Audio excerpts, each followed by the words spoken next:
ఏం సార్ ఇప్పుడు మీరైతే ప్రజాక్షేత్రంలో పోరాటానికి చేద్దామని చెప్తున్నారు. మేము వాళ్ళు ప్రధానంగా మిమ్మల్ని హేళన చేసేది ఉన్నది 11 మంది. ఓ cricket team, Jaganmohan Reddy captain, Peddireddy vice captain, ఇలా హేళన చేస్తూ గతంలో అసెంబ్లీకి సంబంధించి మాట్లాడారు. మీరు అసెంబ్లీకి వెళ్ళేమో అని చెప్పేసి క్లియర్గా తేల్చి చెప్పారు. ఏం చేయబోతున్నారు మీరు అసలు? సార్, మేము చాలా స్పష్టంగా చెప్పాం, ఈ రాష్ట్రాన్ని అధోగతి పాలు చేస్తున్నటువంటి ప్రభుత్వంపై మాట్లాడడానికి తగిన సమయం కావాలి.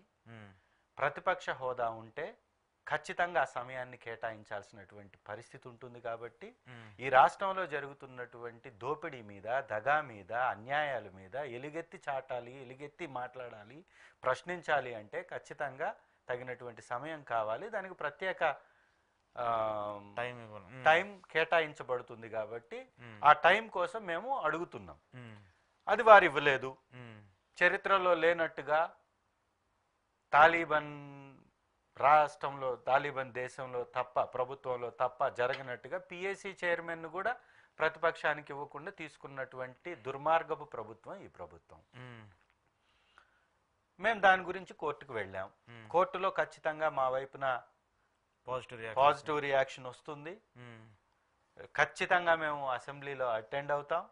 మీరు అన్నారు కదా 11 మంది ఏం చేస్తారని. నేను అనలేదు, టీడీపీ వాళ్ళు. సరే, ఎవరైనా అననివ్వండి, మేముంది 11 మంది. ఈ భారతదేశం యొక్క పాపులేషన్ ఎంత అండి? జనాభా ఎంత? 140 కోట్ల దగ్గరగా. 140 కోట్ల పేరుని కాపాడుతున్నటువంటి క్రికెట్ టీం 11 మందే కదా. వాళ్ళతోనే కదా పోలుస్తుంది.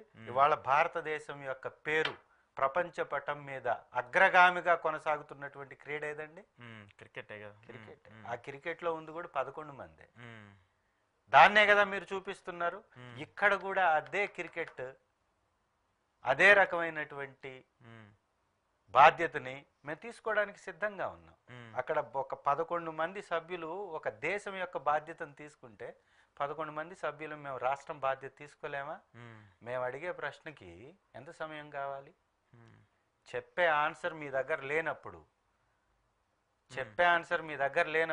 11 మందిని ధైర్యంగా ఎదుర్కొనేటటువంటి ధైర్యం మీ దగ్గర లేనప్పుడు మీరు మాకు సమయాన్ని ఇవ్వరు. ఒకవేళ మీరు సమయం ఇస్తే ఖచ్చితంగా ఈ రాష్ట్రంలో జరుగుతున్నటువంటి అన్యాయాల మీద పోరాటం చేస్తాం. ఈ రాష్ట్రం యొక్క భవిష్యత్తును తీర్చిదిద్దుతాం. ప్రతిపక్ష హోదా ఇస్తే ఖచ్చితంగా వెళ్తాం. అది స్పీకర్ డిసిషన్ చేతిలో ఫైనల్ చేస్తే సరిపోతుంది కదా. మరి ఎందుకు స్పీకర్ గారు చేయట్లేదని కోరుతున్నారు? స్పీకర్ గారు తెలుగుదేశం పార్టీ వ్యక్తే కదా. స్పీకర్ గారికి అమితమైనటువంటి ఆక్రోశం, ద్వేషం, పగ, ప్రతీకారాలు ఇవి కనపడుతున్నప్పుడు వారు ఉన్నతమైనటువంటి పదవిలో ఉన్నారు కాబట్టి నేను మాట్లాడలేకపోతున్నాను. వారి యొక్క వ్యాఖ్యలు బయటకు వచ్చినప్పుడు బయట వారు మాట్లాడుతున్నటువంటి అసూయ, ద్వేషంతో కూడినటువంటి వ్యాఖ్యలు జగన్మోహన్ రెడ్డి గారి మీద కానీ ఒకసారి గమనిస్తే వారు ఏ విధంగా వారి భాషని వారు ప్రదర్శిస్తున్నారో, వినియోగిస్తున్నారో ఒకసారి చూస్తే ఆ వ్యక్తి గురించి మనం పెద్దగా పట్టించుకోవాల్సినటువంటి అవసరం ఉండదేమో బహుశా. ఓకే, కంక్లూడ్ చేస్తే ఒక పాయింట్ ఏంటి, వైసీపీని ఒక్కొక్క రెక్క విరిచేస్తుందా కూటమి కానీ బీజేపీ కానీ? ఎందుకంటే ఇటీవల జరుగుతున్నటువంటి ఇబ్బందులు కావచ్చు, వరుస రాజీనామాలు, సాయిరెడ్డి గారి కావచ్చు, ఇప్పుడు పెద్దిరెడ్డి గారి మీద కేసులు కావచ్చు, ఇవన్నీ చూస్తుంటే జగన్మోహన్ రెడ్డిని ఒంటరి చేయడానికి ఏమైనా టార్గెటింగ్గా వ్యూహం ఏమైనా వేస్తుంది అనుకోవాలా?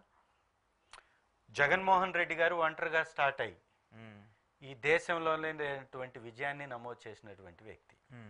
సో వారిని ఒంటరి చేసేదేముంది? ఇంకా జగన్ గారి వలన ఎదిగినటువంటి వారే తప్ప వీరంతా వెళ్ళిపోయేవారు, వచ్చేవారు. వారి వలన జగన్ గారు ఏమి ఎదిగినటువంటి వ్యక్తి కాదు.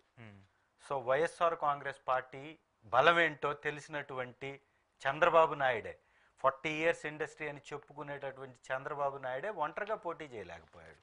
ఈ సినిమా ఇండస్ట్రీలో నాకంటే గొప్పోడు లేడని విర్రవీగేటటువంటి పవన్ కళ్యాణ్ గారే ఒంటరిగా పోటీ చేయలేకపోయాడు. ఈ దేశాన్నే నేను పరిపాలిస్తున్నానని చెప్తున్నటువంటి నరేంద్ర మోడీ గారి బీజేపీ పార్టీయే ఒంటరిగా వైఎస్ఆర్ కాంగ్రెస్ పార్టీ మీద పోటీ చేయలేకపోయింది. సో ముగ్గురు కలిసినా కూడా 40%కి కిందకి దించలేనటువంటి వాళ్ళకంటే బలవంతులు వెళ్ళిపోయేటటువంటి వాళ్ళు. కాబట్టి ఈ పార్టీని నడిపించేది, ఈ పార్టీ నిలబడి ఉంది వైఎస్ జగన్ అనేటటువంటి ప్రభంజనంతో. కాబట్టి మళ్ళీ బలంగా కొడతాం. జగన్ అన్న మాటల్లోనే వాళ్ళు కొట్టారు, తీసుకున్నాం. మేము మళ్ళీ కొడతాం, డబల్ బలంతో కొడతాం, కొడతారు. గతాన్ని మించినటువంటి విజయాన్ని నమోదు చేస్తాం. ఎవరో వెళ్ళిపోతున్నారు, ఏదో జరిగిపోతుందంటే గతంలో 23 మందిని సంతలో పశువుల్లా కొన్నారు. ఆపగలిగారా జగన్మోహన్ రెడ్డి గారి విజయాన్ని? ప్రభుత్వాన్ని ఏర్పాటు చేయటాన్ని ఆపగలిగారా?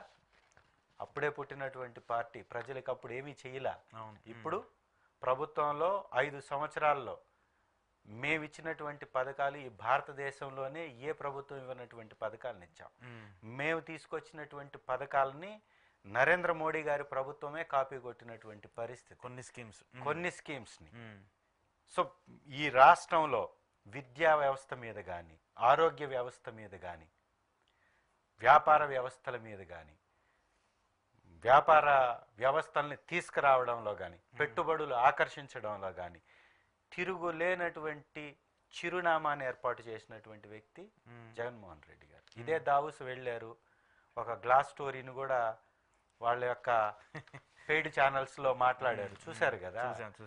ఆ దావోస్ వెళ్ళి నారా చంద్రబాబు నాయుడు గారి గురించి, నారా లోకేష్ గారి గురించి, వారి రాజకీయం గురించి అక్కడ వేదికల మీద మంత్రులు మాట్లాడారు తప్ప పెట్టుబడుల గురించి ఎప్పుడన్నా మాట్లాడారా?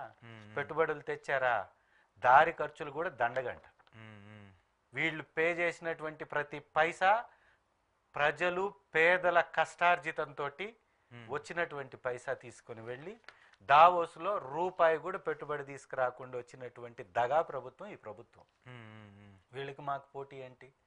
ఆ రోజు గ్రీన్ ఎనర్జీకి పెద్దపీట వేసి లక్షల కోట్ల పెట్టుబడులు సాధించింది జగన్మోహన్ రెడ్డి గారి మా ప్రభుత్వంలో. ఐటీ మంత్రిగా ఉన్నటువంటి నారా లోకేష్ గారు 2014-19 కాలంలో ఈ రాష్ట్రానికి ఐటీ ఇండస్ట్రీని కానీ తీసుకొస్తే మనం కూడా పోటీ పడి ఉండేవాళ్ళం కదా. డెఫినెట్గా హైదరాబాద్ తోటో, బెంగళూరు తోటో, పూణే తోటో మనం కూడా పోటీ పడేవాళ్ళం కదా. ఇవాళ ఎక్కడుంది మన స్థానం? ఎందుకు?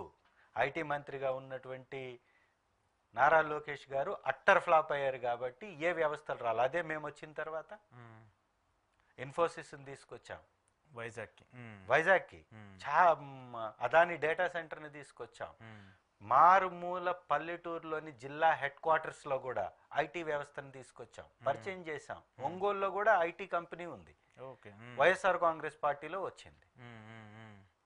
ఇవాళ వాళ్ళు మాట్లాడుతూ ఈ రాష్ట్రానికే ముఖ్యమంత్రి కాబోతున్నారు మా యొక్క చిన్నబాబు అని చెప్పుకుంటున్నటువంటి వీళ్ళు ఈ 8 నెలల్లో చిన్నబాబు వలన సాధించినటువంటి ఘనత ఏంటయా అంటే, వారు నిర్వహిస్తున్నటువంటి శాఖలో వసతి గృహాల్లో బాలికలకి ఇచ్చే నాప్కిన్స్ మీద, శానిటరీ ప్యాడ్స్ మీద కూడా ఏ విధమైన దుర్మార్గపు క్రీడ కొనసాగుతుందో మొన్న వీడియోస్ చూసాం. అది మాట్లాడుకోవడానికి కూడా సోషల్ మీడియాలో చాలా ఇబ్బందికరంగా ఉంటుంది.